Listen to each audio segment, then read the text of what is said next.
कुछ points note किए हैं कि एनडीएस करने से क्या क्या फायदे हमारे हो सकते हैं और होते हैं। एनडीएस के फायदे एक्चुअली क्या होता है कि दीदी जो 84 लाख योनियां है ना, 84 लाख योनियों में से एक योनि को छोड़ के बाकी और किसी भी योनि को गर्मी में बहुत ज़्यादा गर्मी नहीं लगती कि उनके पसीने छूट रहे हो, उनका बुरा हाल हो। और अगर होता भी है तो वो कुछ पालतू पशु हो सकते हैं जो कि हमारा ही बनाया हुआ खाना खाते हैं। अदरवाइज और किसी को इतनी गर्मी नहीं लगती। और ना ही 0 डिग्री सेल्सियस में भी ऐसे घूमते रहते हैं, कोई स्वेटर नहीं होती, कोई कंबल नहीं होता उनके पास। रीज़न क्योंकि वो नेचुरल लाइट लेते हैं। और अगला है कि शरीर में किसी भी तरीके की अगर कोई भी बीमारी है, जुकाम से लेके खांसी से लेके कैंसर तक की पुराने से पुरानी बीमारी, वो इस नेचुरल डाइट सिस्टम से ठीक होती है। अगला एक आता है दीदी जेट लैग की समस्या। जेट लैग क्या होता है कि जैसे हम बाहर विदेश में जाते हैं तो हमारे यहाँ पे दिन है और वहाँ पे रात है, तो हमारे को वहाँ पे ना नींद की समस्या आती है कि हमारे को वहाँ के हिसाब से, टाइम जोन के हिसाब से रात में नींद नहीं आएगी। जब वहाँ पे दिन होगा और यहाँ पे रात होगी तो उस हिसाब से हमारे को वहाँ पे नींद आएगी।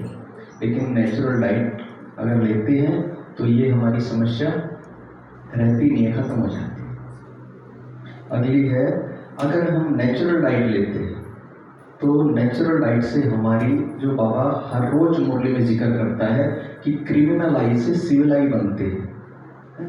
बाबा इसमें बताया है क्लास में कि ब्रह्मचर्य व्रत की धारणा करना बहुत ही सहज हो जाता है अगर हम नेचुरल डाइट लेते हैं।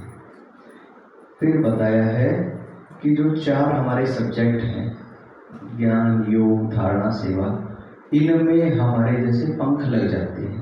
पुरुषार्थ करना बहुत ही सहज और नेचुरल हो जाता है, मेहनत नहीं करनी पड़ेगी। अगला बताया है कि जो हम भोजन लेते हैं इस समय, वो सारा का सारा एनर्जी हमारी ना पेट में होती है। लेकिन जैसे ही अभी भाई जी ने भी बताया कि इंटरमिटेंट फास्टिंग करते हैं, उपवास करते हैं, तो वो एनर्जी हमारी ऊपर की तरफ फ्लो करती है, जिससे हमारे बाबा को याद करना बहुत ही सहज हो जाता है। उसके बाद है कि नेचुरल डाइट लेते हैं तो बाबा जो कहता है ना कि हमारा नेचुरल नेचर होना चाहिए। हमारे को अपना नेचर को नेचुरल बनाने में मेहनत नहीं करनी पड़ेगी, वो ऑटो मोड पे हमारा होता चला जाएगा। अगला है कि जो हमारा आलस्य, अलबेलापन, 5 विकार तो बताए हैं, काम, क्रोध, लोभ, मोह, अहंकार। लेकिन आलस्य और अलबेलापन बहुत ही खतरनाक विकार है और नेचुरल डाइट से ये सहज ही हमारा धीरे धीरे दूर होना शुरू हो जाता है। आगे बताया है दीदी कि जैसे योगी जो खाते हैं वो एक समय भोजन करते हैं और भोगी करते हैं 2 समय और रोगी करते हैं 3 समय। तो नेचुरल डाइट का जो हम लेते हैं तो वो हम कितना भी खा सकते हैं, क्योंकि वो कभी भी हमारे को ओवर ईटिंग करने नहीं देगा। ओवर ईटिंग होती है जब कभी मन पसंदीदा सब्जी बन जाती है तो 3 की भूख है तो 4 भी खा लेते हैं, 5 भी खा लेते हैं। लेकिन अगर हमारा सीजनेबल फल है, जैसे अभी आम का अगर सीजन चल रहा है तो आम का सीजन, अभी हम आम खाएंगे, जी भर के खाएंगे, जितना मर्जी खा लेंगे, लेकिन वो ना तो हमारे को ओवरवेट होने देगा और ना ही अंडरवेट होने देगा, वो आइडियल वेट पे ही रखेगा। लेकिन भोजन में क्या है, भोजन हमारे को ओवरवेट करा देता है, ओवर ईटिंग करा देता है। फिर बताए हैं दीदी कि जो ऐसा लग रहा है कि जैसे है तो माया का राज्य है और माया का ही जैसे हम भोग खा रहे हैं, और लेकिन हम पुरुषार्थ किसका कर रहे हैं, सतयुग में जाने का। तो लेकिन नेचुरल डाइट से फिर वो हमारा पुरुषार्थ सहज हो जाएगा। तो पचाने के लिए हमारे को पानी की जरूरत पड़ेगी, बॉडी एक्स्ट्रा पानी मांगेगी, लेकिन नेचुरल फ्रूट्स में एक्स्ट्रा पानी की जरूरत ही नहीं पड़ेगी।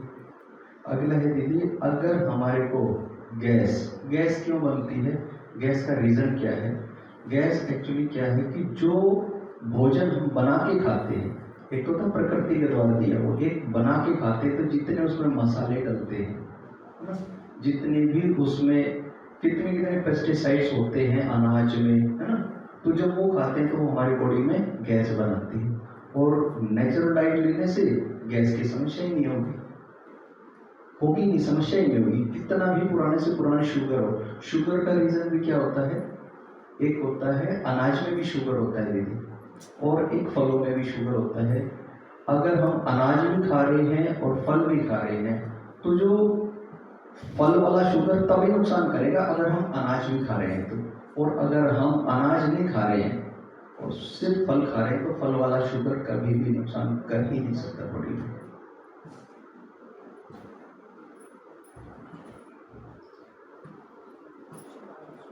और दीदी एक लास्ट पॉइंट है कि जो 84 लाख योनियां है ना, 84 लाख योनि में से सिर्फ और सिर्फ एक योनि ही ऐसी है जो शरीर छोड़ने के लिए तड़पती है, तड़प तड़प के शरीर छोड़ती है।